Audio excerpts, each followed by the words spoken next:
नमस्कार, सुप्रभात. मी स्वाती गोडसे. आपण पाहताय न्यूज 18 लोकमत. सकाळी 7च्या सुपरफास्ट महाराष्ट्र बुलेटिनमध्ये आपल्या सगळ्यांचं स्वागत. आणि आता बघूयात राज्यासह देशविदेशातील अनेक महत्त्वाच्या बातम्यांचा वेगवान आढावा. औरंगाबादमध्ये एमआयएम आणि वंचित बहुजन आघाडीचे उमेदवार इम्तियाज जलील निवडणूक लढवणार आहेत. एमआयएमचे इम्तियाज जलील आणि सेनेचे चंद्रकांत खैरे आणि काँग्रेसचे सुभाष झांबड यांची लढत होणार आहे. तर मुंबई काँग्रेसच्या अध्यक्षपदावरून संजय निरुपम यांची उचलबांगडी करण्यात आली. ऐन लोकसभा निवडणुकीच्या तोंडावर काँग्रेस हायकमांडनं मुंबई काँग्रेसची धुरा मिलिंद देवरा यांच्या खांद्यावर दिली आहे. लोकसभा निवडणुकीसाठी नितीन गडकरी यांनी नागपुरातून उमेदवारी अर्ज दाखल केला. यावेळी नागपूरच्या संविधान चौकातील डॉ. बाबासाहेब आंबेडकरांच्या पुतळ्यापासून कार्यकर्त्यांसह गडकरी जिल्हाधिकारी कार्यालयात गेले. तर काँग्रेसकडून नाना पटोलेंनीही शक्ती प्रदर्शन करत उमेदवारी अर्ज दाखल केलाय. नागपूर शहराचा तथाकथित विकास हाच आपल्या प्रचाराचा मुख्य मुद्दा असेल असं पटोलेंनी सांगितलंय. सोलापूर मतदारसंघात यंदा तिरंगी लढत बघायला मिळणार आहे. वंचित बहुजन आघाडीच्या तिकिटावर प्रकाश आंबेडकरांनी आपला उमेदवारी अर्ज भरलाय. तर गुरु जयसिद्धेश्वर स्वामी हे भाजपकडून तर काँग्रेसकडून सुशीलकुमार शिंदे निवडणूक रिंगणात आहेत. 3 वर्ष मेहनत घेऊन बाबासाहेब आंबेडकरांनी सर्वधर्म समभावासाठी संविधान लिहिलं. मात्र त्यांचे नातू प्रकाश आंबेडकर यांनी एमआयएम सारख्या जातीयवादी पक्षाला सोबत घेऊन संविधान संपवण्याचा प्रयत्न करत असल्याचा आरोप काँग्रेस नेते सुशीलकुमार शिंदे यांनी प्रकाश आंबेडकरांवर केलाय. उमेदवारी अर्ज दाखल केल्यानंतर आयोजित पत्रकार परिषदेत ते बोलत होते. काल लोकसभेच्या उमेदवारीचा अर्ज भरण्याचा शेवटचा दिवस होता. काल सोलापुरात वंचित बहुजन आघाडीचे नेते प्रकाश आंबेडकर यांनी अर्ज भरण्यासाठी प्रचंड शक्ती प्रदर्शन केलं. यावेळी हजारोंच्या संख्येनं कार्यकर्ते अर्ज भरण्यावेळी रॅलीने पोहोचले होते. विरोधी पक्षनेते राधाकृष्ण विखे पाटील यांचे सुपुत्र डॉ. सुजय विखे यांनी भाजपत प्रवेश करून त्यांना अहमदनगरची उमेदवारी देण्यात आली आहे. तर या जागेवर आमदार संग्राम जगताप यांना राष्ट्रवादीने उमेदवारी दिली आहे. त्यामुळे आता नगरची लोकसभेची जागा विखे आणि पवार या दोघांच्या प्रतिष्ठेची झाली आहे. अहमदनगरचे भाजप आमदार शिवाजी कर्डिले यांचे पुतणे रोहिदास कर्डिले आणि देवीदास कर्डिले यांनी राष्ट्रवादीमध्ये प्रवेश केलाय. राष्ट्रवादी काँग्रेसचे अध्यक्ष शरद पवार यांच्या उपस्थितीत हा प्रवेश झालाय. वंचित बहुजन आघाडीचे उमेदवार आलमगीर खान यांनी आपला उमेदवारी अर्ज दाखल केलाय. शहरातील नूतन महाविद्यालयाच्या मैदानावरून रॅली काढत जिल्हाधिकारी कार्यालयावर जाऊन आपला अर्ज त्यांनी भरलाय. यावेळी भारिप बहुजन महासंघ एमआयएमसह आघाडीतील इतर घटक पक्षाच्या कार्यकर्त्यांनी आणि नेत्यांनी मोठ्या प्रमाणात गर्दी केली होती. मुंबईमध्ये मुख्यमंत्र्यांच्या हजेरीत रणजितसिंग नाईक निंबाळकरांचा भाजप प्रवेश पार पडला. माढ्यात राष्ट्रवादीनं संजय शिंदेंना उमेदवारी जाहीर केली. मात्र भाजपनं अजूनही रणजित निंबाळकरांना अद्याप उमेदवारी जाहीर केलेली नाहीये. त्यामुळे माढ्याचा सस्पेन्स अद्यापही कायम आहे. बीड मतदारसंघातून भाजपकडून प्रीतम मुंडे यांना उमेदवारी देण्यात आली. उमेदवारी अर्ज भरण्यापूर्वी प्रीतम मुंडे यांनी त्यांचे वडील गोपीनाथ मुंडे यांच्या प्रतिमेला नमस्कार करून आशीर्वाद घेतले. मागील निवडणुकीत त्या घवघवीत मतांनी विजयी झाल्या होत्या. लोकसभेच्या उमेदवारीचे अर्ज भरण्याच्या शेवटच्या दिवशी काँग्रेस प्रदेशाध्यक्ष अशोक चव्हाण यांनी आपला उमेदवारी अर्ज दाखल केला. यावेळी त्यांनी जोरदार शक्ती प्रदर्शनही केला. यवतमाळ भाजप नेते पीबी आडे यांनी बंडखोरी केली. त्यांनी अपक्ष म्हणून उमेदवारी अर्ज दाखल केला. उमेदवारी अर्ज मागे घेणार नसल्याचं देखील त्यांनी स्पष्ट केलं. आडेंच्या बंडखोरीमुळे भावना गवळी यांच्या अडचणीत आता वाढ होणार आहे. उस्मानाबादचे शिवसेनेचे उमेदवार ओमराजे निंबाळकर यांनी शक्ती प्रदर्शन करत अर्ज भरला. पण अर्ज भरताना विद्यमान खासदार रवींद्र गायकवाड उपस्थित नव्हते. त्यामुळे खासदार रवींद्र गायकवाड यांची नाराजी लवकर दूर होईल असा विश्वास पालकमंत्री अर्जुनराव खोतकर यांनी व्यक्त केला आहे. पालघरमध्ये राजेंद्र गावित शिवसेनेचे उमेदवार असतील अशी चर्चा आहे. पण पालघरमध्ये उमेदवार कोण असेल याबद्दल अंतिम निर्णय उद्धव ठाकरे आणि मुख्यमंत्रीच घेतील असं शिवसेनेचे नेते एकनाथ शिंदे यांनी म्हटलंय. येत्या 2 दिवसात गावित सेनेत प्रवेश करणार असल्याची चर्चा आहे. त्यामुळे श्रीनिवास वनगांचा काय होणार असा प्रश्न विचारला जातोय. भंडारा जिल्ह्यात भारतीय जनता पक्षात सुरू झालेली बंडखोरी काही थांबण्याचं नाव घेत नसल्याचं चिन्ह समोर येत आहे. शेवटच्या दिवशी भाजपच्या अधिकृत उमेदवारांच्या व्यतिरिक्त 2 बड्या नेत्यांनी पक्षाच्या निर्णयाला तडा देऊन भंडारा गोंदिया लोकसभा मतदारसंघासाठी अर्ज भरलाय.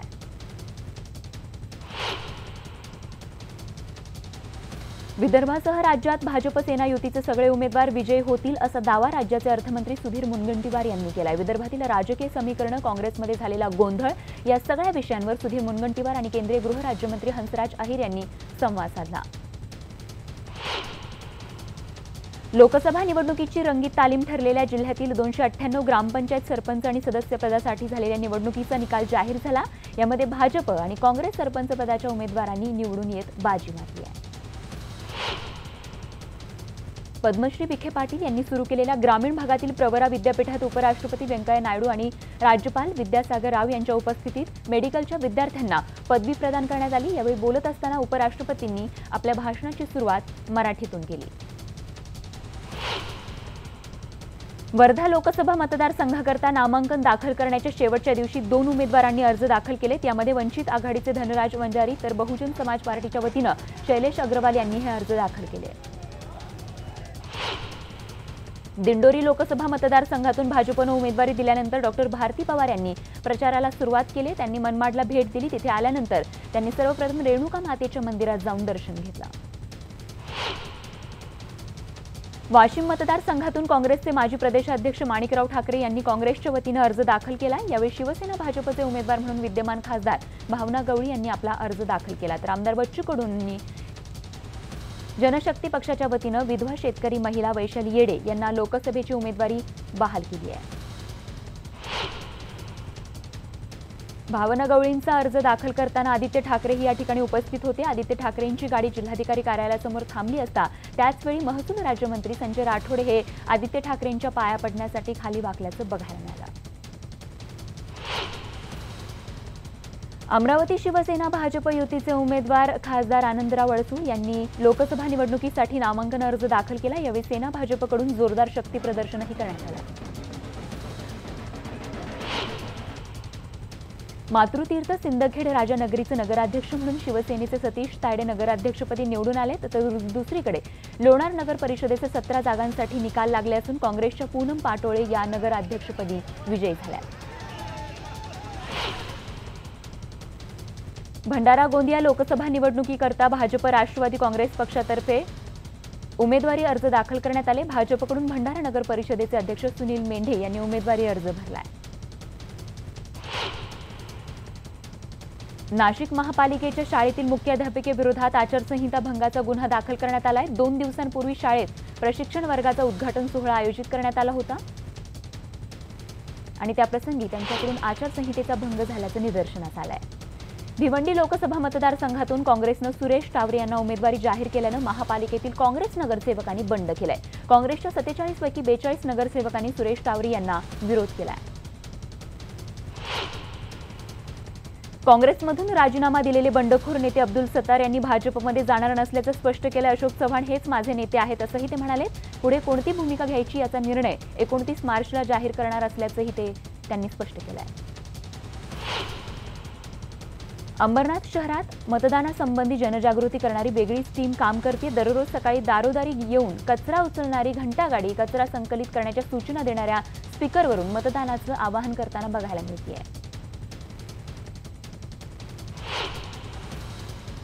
नेरूळमधलं आगरी कोळी भवन निवडणूक कामासाठी जिल्हाधिकाऱ्यांनी 20 एप्रिल ते 25 मे पर्यंत आरक्षित केले। तब्बल 1.5 महिना हे सभागृह आरक्षित केल्यानं या दिवसातल्या लग्न समारंभांचं काय होणार असा प्रश्न उपस्थित झालाय।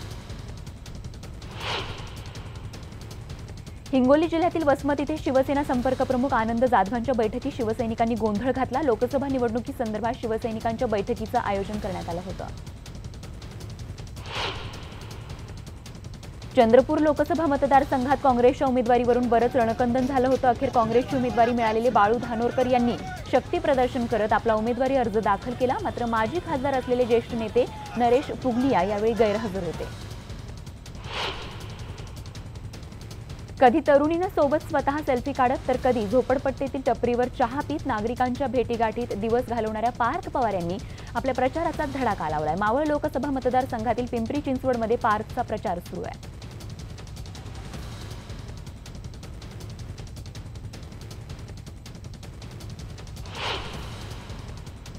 बीडमध्ये बोलत असताना भाजप प्रदेशाध्यक्ष रावसाहेब दानवेंची जीभ चांगलीच घसरली आहे। पुलवामा हल्ल्याच्या संदर्भात बोलताना पाकिस्तानने आपले 40 दहशतवादी मारल्याचं ते म्हणाले।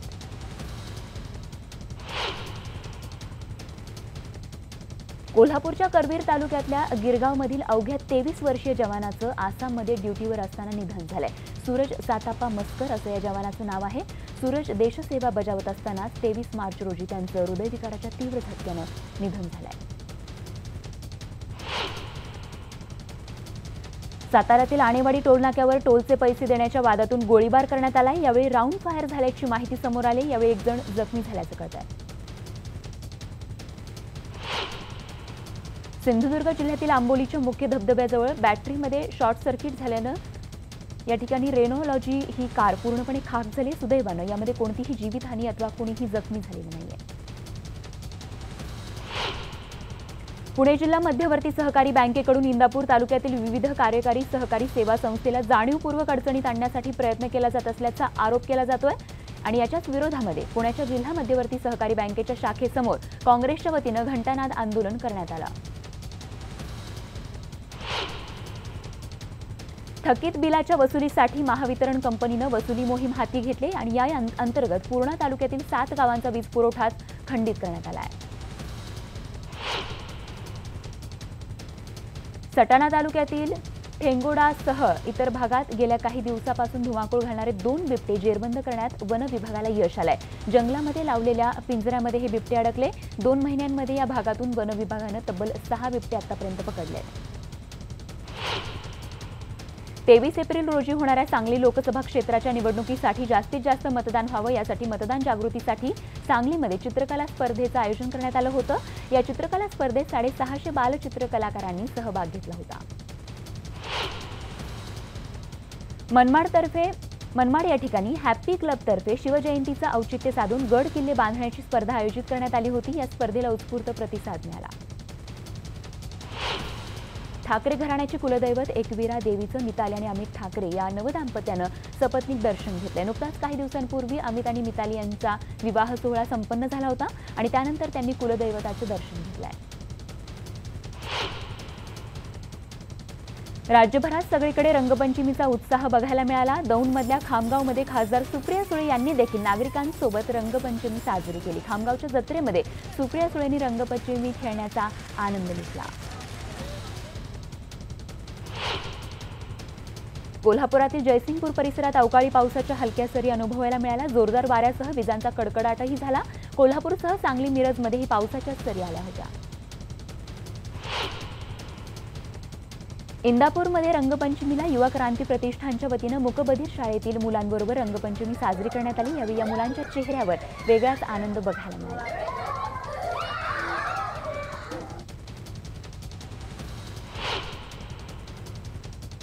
लिंबू सरबत बनवण्यासाठीचं पाणी विक्रेते कुठून आणतात हे बघितलं तर तुमच्या तळपायाची आग मस्तकात जाईल. कुर्ला रेल्वे स्टेशनवर प्लॅटफॉर्म नंबर 7 आणि 8च्या मध्यभागी लिंबू सरबतवाला हा थेट टॉयलेटमध्ये वापरल्या जाणाऱ्या टँकमधून पाणी घेऊन त्यापासून लिंबू सरबत बनवत असल्याचा किळसवाणा प्रकार समोर आला आहे. कल्याण कृषी उत्पन्न बाजार समितीच्या 16 जागांचा निकाल जाहीर झालाय. शिवसेनेनं पाठिंबा दिलेले 8 उमेदवार विजयी झाले तर भाजपनं पाठिंबा दिलेले 6, राष्ट्रवादीचे 3 आणि मनसेचा 1 उमेदवार विजयी झालाय. कल्याण कृषी उत्पन्न बाजार समितीची निवडणूक चांगलीच गाजली होती. मुंबईमध्ये पारा 40 अंशांच्या पलीकडे गेलाय. शहरात 40.3 अंश सेल्सिअस इतकं तापमान नोंदवण्यात आलंय. त्यामुळे मुंबईकर सध्या घामाघूम झालेत. मुंबईमध्ये 8 वर्षांनंतर 25 मार्च रोजी इतकं तापमान नोंदवण्यात आलंय. 2011 साली 25 मार्चला 41.3 अंश सेल्सिअस इतकं तापमान नोंदवलं गेलं होतं. नवी मुंबईत लोकसभा निवडणुकीचे राजकीय वातावरण अजूनही तापलेलं नाहीये. मात्र ऊन चांगलंच तापल्याचं दिसतंय. नवी मुंबईचं तापमान 38.9 अंश सेल्सिअसवर पोहोचल्यानं कडक उन्हामुळे रस्त्यावरची वर्दळ कमी झाल्याचं बघायला मिळतंय. तर नागरिक उसाचा रस, कोकम सरबत आणि ताकानं आपली तहान भागवत आहेत.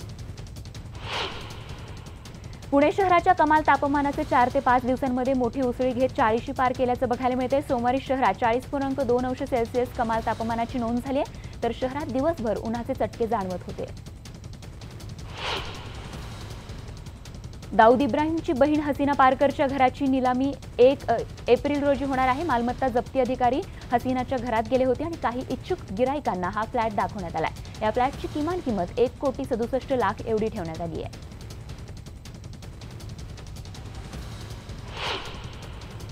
मुंबईतील मानखुर्द येथे राज्य विद्युत विभागाची वायर चिकटल्यानं भिंत कोसळल्यानं 6 जण जखमी झालेत। या सर्व जखमींना शताब्दी रुग्णालयात दाखल केलं असून सर्वांची प्रकृती स्थिर असल्याचं कळतंय। नवी मुंबईतील कोपरी गावात ऑटो रिक्षानं या ठिकाणी पेट घेतला। सीएनजी गॅस भरून रिक्षा बाहेर येताच रिक्षाला अचानक आग लागली। गॅस लिकेजमुळे पेट घेतला असल्याची शक्यता वर्तवली जाते आहे। काँग्रेसनं पुन्हा एकदा गरिबी हटावचा नारा देत गरिबांची मतं मिळवण्यासाठी चंग बांधलाय आणि त्यासाठी गरिबांच्या खात्यात दरवर्षी 72,000 रुपये देण्याची घोषणा करत राहुल गांधींनी मोदींना शह देण्याचा प्रयत्न केलाय। सपना चौधरी काँग्रेसमध्ये जाऊन हेमा मालिनीच्या विरोधात लोकसभेच्या रिंगणात उतरणार अशी चर्चा जोरात रंगली होती, पण खुद्द तिनंच या बातम्यांचं खंडन केलंय। आता सपना चौधरीचा एक फोटो व्हायरल झालाय, ज्यामध्ये ती दिल्लीचे भाजप अध्यक्ष मनोज तिवारी यांच्यासोबत दिसतीये। हिंदुत्ववादी नेत्या साध्वी प्रज्ञा सिंग ठाकूर गोपाळमधून काँग्रेस नेते दिग्विजय सिंग यांच्या विरोधात लढण्यासाठी तयार असल्याचं म्हटलंय।